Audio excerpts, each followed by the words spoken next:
Then I ran to the kitchen and stuffed food in my mouth till I stopped feeling anything.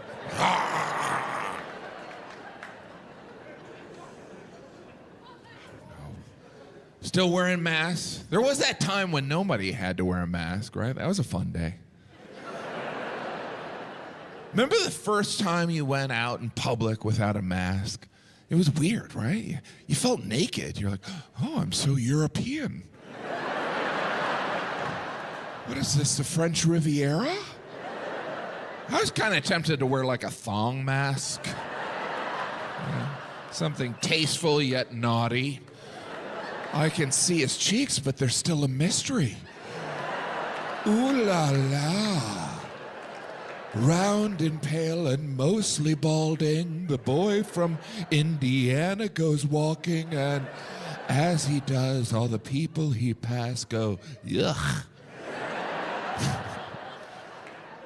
Initially, it was strange seeing other people's faces without a mask, right? You wanted to go up to some people like, you should stick with a mask. It's a better look for you. You in a mask is better for everyone.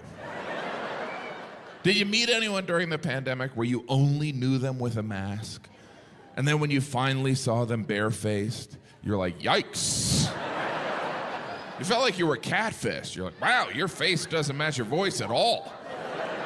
And who stole your chin? Of course, the biggest reveal of the pandemic was how many crazy people there are. That was a bit of a surprise. We all knew there were some Unabombers out there, but nobody thought there were that many. Or that we were related to a couple of them. Yeah?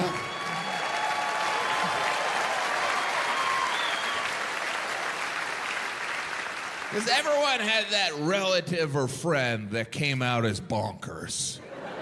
I no longer believe in reality. Good to know. It was like a gender reveal for insanity. The truth is no longer true. See you at Thanksgiving. I feel like it happened for me more often because I've always had friends that are eccentric thinkers, and they're normally really entertaining. They're like, Bigfoot's real, man. Bigfoot is real. But that same person at one point during the pandemic was like, Tom Hanks eats babies. Don't say that. Tom Hanks does eat babies, and if you don't believe that, then you eat babies. All right. Tom Hanks eats babies. He always seemed like a baby eater to me. The thing I missed most during the lockdown was restaurants. I know that's a surprise. I didn't even realize how much I missed restaurants till the first time I went out to eat, and I caught myself catcalling other people's food. Oh, yeah. What I would do to you. Get me a fork and knife.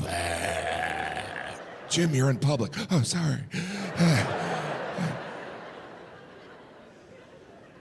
This is going to kind of sound pandering, but I believe that the pandemic has been hardest on mothers. Definitely hardest on mothers, right? Or the men who had to live with those mothers. It was insane I don't know how my wife did it. We had 5 children doing distance learning. And my kids were good. They totally kept a distance from learning.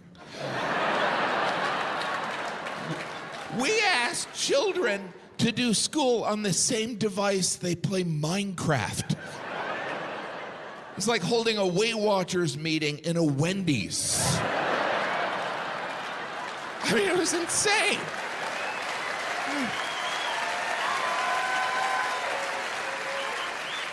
I definitely gained an appreciation for how difficult it is to be a teacher and what a poor career choice that was. Right? I guess it was after the first case of scotch, I turned to my wife and I said, when this is over, if this is even an opening, I'll take you wherever you want to go, wherever you want to go. My wife was like, I want to go to Hawaii. And I was like, I was thinking more tri-state area. She was like, I want to go to Hawaii and I want to bring the kids. And I was like, whose kids? She was like, our kids. I did the research, saw that it was cheaper than a divorce, so we went to Hawaii.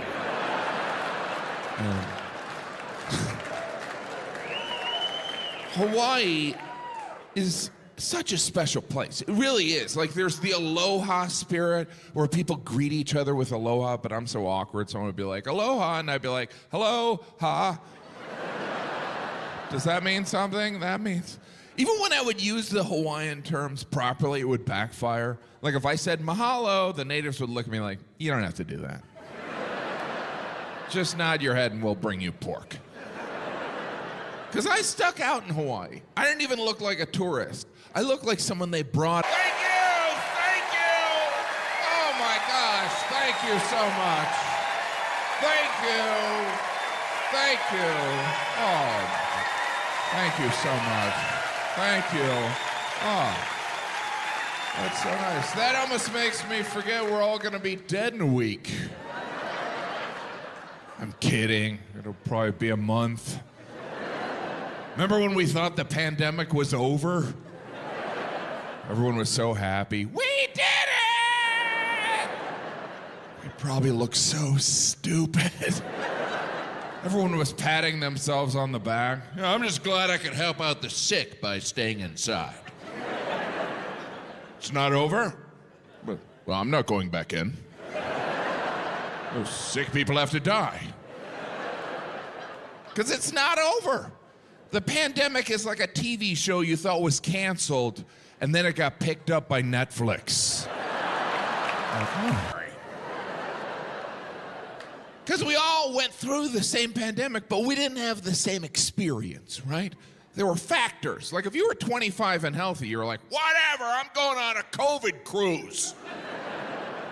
But if you were over the age of 25, and it may surprise you, but I am, you watch the news more closely, right? The newscasters would be like, high-risk people are older. And you're like, well, how old?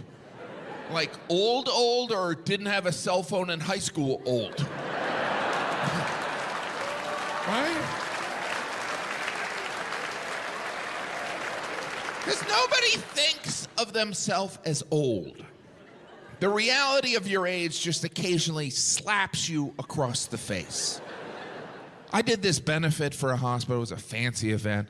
When I showed up, the woman running the event was like, oh my gosh, we went to the same college. She was younger, but we talked and we realized we hung out at the same places. And then at the end of the event, I was leaving and she ran up. She was like, I need to know what year you graduated college. And I was like, 1988. And she was like, oh my gosh, that's the year I was born. Slap! Right across the face. I didn't even know what to say. I was like, that's the year I was born too. She just looked at me like, that's not funny. And then I got in my car and stuffed food in my mouth until I stopped feeling anything. Sometimes you had to decipher the news, right? The newscasters would be like, the vulnerable are older and people with comorbidities. You're like, what? Comorbidity. Which eventually we figured out was just code for all the fat asses are gonna die. But they couldn't say that on the news. They couldn't have Sanjay Gupta be like, well, Anderson, all the fat asses are gonna die. So they said comorbidities. And at home, we were like, honey, what is a comorbidity? I don't know, pass the gravy. In time, we figured out they were talking about fat people. And if you were overweight, you were like, well, how fat? Like, are we talking Walmart fat or Jim Gaffigan fat?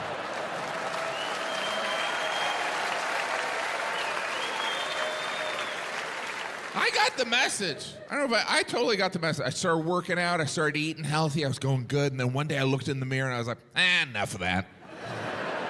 Turns out life or death, not the motivator you'd think it would be. You can live longer, not a good enough reason. Can you sweeten the deal, maybe throw in a pizza? I tried. My wife bought me a scale, so the romance is still alive. I didn't ask for it. She gave it to me as a gift. I could never do something like that. Happy birthday, honey. I bought you a scale and some makeup.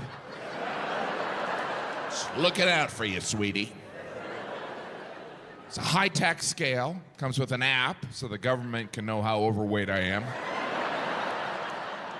I don't know why there's an app. Maybe so I can be the victim of ransomware. Pay up, we're telling everyone how fat you are. But I don't have any cryptocurrency! I set up the app, stood on the scale, my weight showed up on the phone, 150 pounds. All right, it was over 200. All right, it was way over 200. If it was an old-fashioned scale, you wouldn't see the number 200. But it was in the 200 family. And underneath my weight on the phone, there was this word in small red lettering, and I didn't have my glasses on, so I asked my daughter, I was like, what does that say? And she was like, obese. Slap! Right across the face. I just looked at my daughter, I'm like, I gotta update this app. But marching bands are amazing, right? They practice as much as the athletes. They're always rehearsing. It's amazing how much effort goes into creating something that no one really likes. I'm kidding. I know there's some marching band people here, and it folded, like, the reality is a marching band can take a song, it's pretty impressive, any song, and ruin it.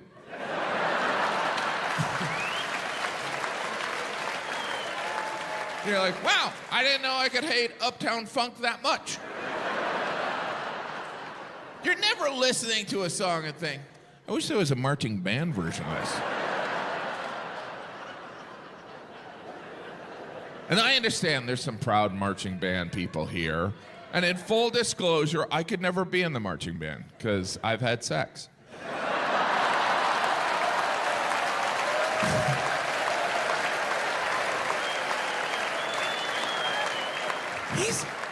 He's gonna get beat up by a marching band. No, I know that people cherish their time in the marching band. They do. But to me, it just seems like we're dissuading careers in music. It's like, oh, you want to be a musician? Okay, put on this Captain Crunch costume. At halftime, march around the field while we grab some hot dogs. Do that for a couple semesters, and we'll see if you still want to be a musician. Did you know that? I didn't know this. Marching bands started as military bands. They would march armies into battle, and they were for morale and to intimidate the enemy. I don't know how that would work. Oh no, they know Fleetwood Mac. Should we go back? What if Lindsey Buckingham's with them? How do they convince someone playing a trumpet to march into battle? Head on in there. Oh, won't they have weapons? You're gonna fight them with music. If you survive, please wake us up in the morning with a run.